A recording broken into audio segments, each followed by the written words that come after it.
The table was dressed up to feel warm in celebratory borrowed charm. Crystal glasses catching the light, a rose that had clearly taken all afternoon, and a congratulations banner ordered at the last minute, the kind of effort that says, "We noticed you, but not quite we truly see you." She sat with her hands folded, listening to the scrape of cutlery and the careful, polite laughter that followed every comment. Her promotion had been announced that morning at work. By evening, it had turned into a family production. They raised glasses to her success. Her mother-in-law smiled a little too hard. Her husband squeezed her knee under the table, a quiet signal of support he learned to give in rooms like this.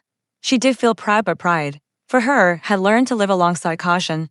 In this family, praise was never uncomplicated. When her father-in-law spoke, he stayed seated. He didn't need to stand. His voice carried easily, shaped by years of being listened to. He joked about ambition, about women who know how to get ahead. Then, without shifting his tone, he used the word "a crude, dismissive word" dropped onto the table like a used napkin. He didn't shout it. That would have been easier. He said it casually, conversationally. The room reacted the way rooms often do when cruelty arrives. Politely, it froze, then pretended nothing happened. Someone laughed, unsure why. A glass clinked. No one stopped him. No one said her name.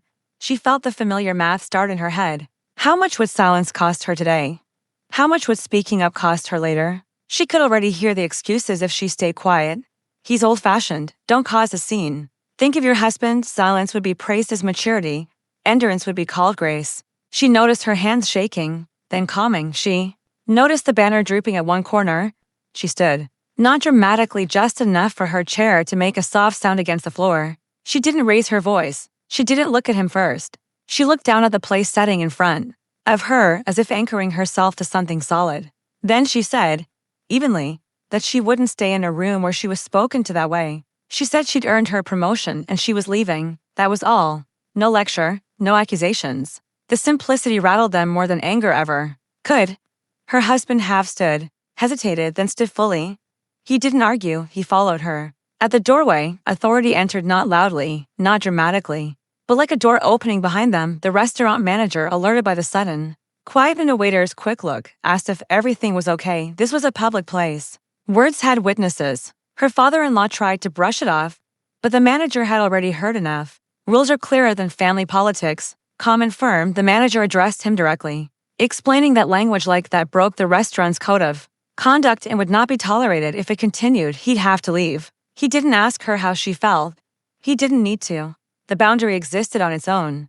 The table shifted instantly. Apologies surfaced, awkward, rushed, too late. Someone reached for her arm and missed. Her mother-in-law stared into her glass. Her father-in-law fell silent, not humbled, just contained. Outside, the night air felt wider than it had an hour before. Her husband apologized, not for her standing up, but for how long it had taken him to understand why standing mattered. She nodded. Forgiveness, she knew, wasn't a performance either. They didn't go back inside. The days that followed were practical, a phone call that never came. Messages passed through relatives, carefully phrased, asking if things could go back to normal. She understood what normal meant, her silence, his comfort.